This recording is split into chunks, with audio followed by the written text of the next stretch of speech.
So Matt, another part of the market that has certainly some lofty expectations, and one you kind of nodded to earlier in the conversation, is the US mega caps. They have sort of had a wobbly start to the year. In fact, they're close to, if not already in a correction across the board. Do you think the fundamentals of those companies, though, match the expectations?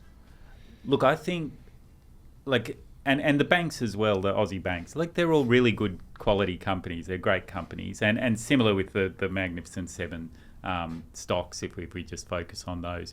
Generally speaking, they're all really good companies. And actually, with lots of advisors, any that have heard me speak, I got a bit of watching the Olympics last year. I spoke a lot about the high jump and potentially the pole vault as well, but the high jump. And, the best high jumpers in the world, they get over the bar for a while, but, once the bar gets right up there, occasionally they're going to knock it off. Well, they're always going to knock it off at some stage, but they're not going to get over it at some stage. But doesn't mean they're a really terrible high jumper. It just means that the bar got too high. And I think that's a really good analogy for some of the Magnificent Seven stocks.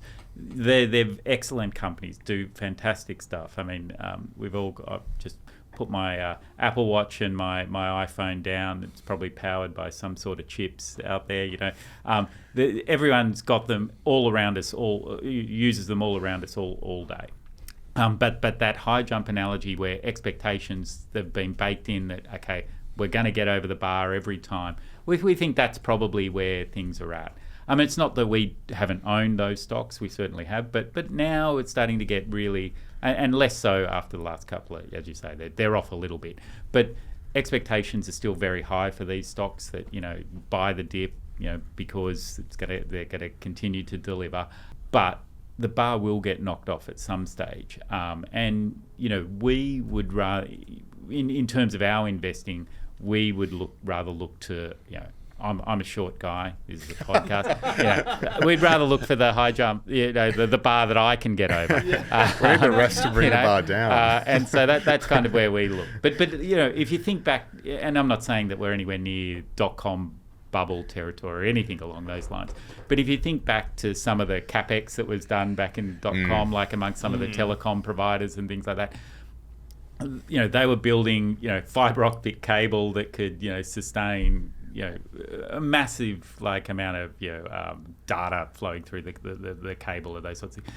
So they overcapitalised there, but then at the same time, for example, the packets of data you could send shrunk as well. So there's things that you can't even foresee. And no one would have at the time when they were building it, they weren't thinking, actually we can send much smaller packets of data. They were just putting, and so this concept of overcapitalisation and the capital cycle, potentially we're there a little bit with some of the big tech names and the buying that they've done in terms of chips and others just kind of rushing to take advantage of everything they can get from Nvidia. Maybe all of that will be useful, and the stockpiling that they're doing.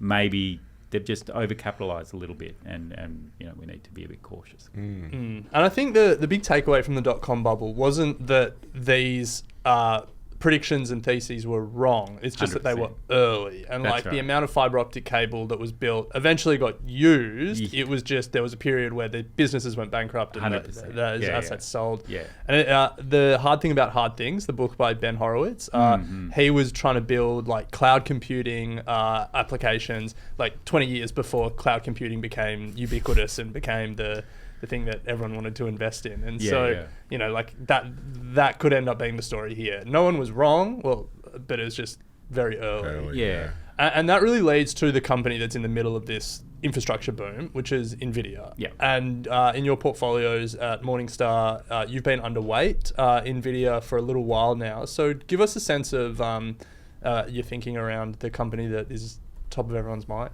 Yeah, I mean, so Nvidia, it really is to us that kind of, to simplify, it is really that capex cycle. So how many more chips do people need to actually buy? Semiconductors have always, they may need to continue to buy. I don't know, but generally speaking, how much more? It's more about their customers. So how many more chips does Microsoft Amazon and Meta, etc., Alphabet, how much do they all need to buy? And they're really the big players. Obviously, there's smaller players out there that need Nvidia chips as well. And how much more will their shareholders tolerate of this capex spend as well, I think is the key. So it's a bit circular there in terms of the customer base and Nvidia. And what some of those companies have really done well in the past is, they've been those hyperscalers, and they haven't needed to really rely on capex to extend their runway, in order to scale those kind of software-y type businesses all of these types of businesses, being able to grow without having to spend a lot of money. And now they're spending a lot of money. So there's kind of the angle of, well, how much more capex will shareholders tolerate? How much more do they actually need before they go, okay, let's put the brakes on here and then start to, see what capacity we actually, need to get to your point on some of those, comm services or those communications companies back in the dot-com boom.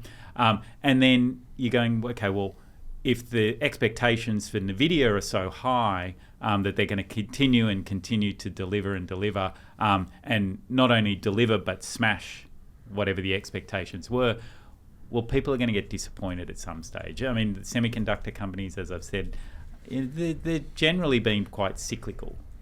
It's not to say that Nvidia is not going to...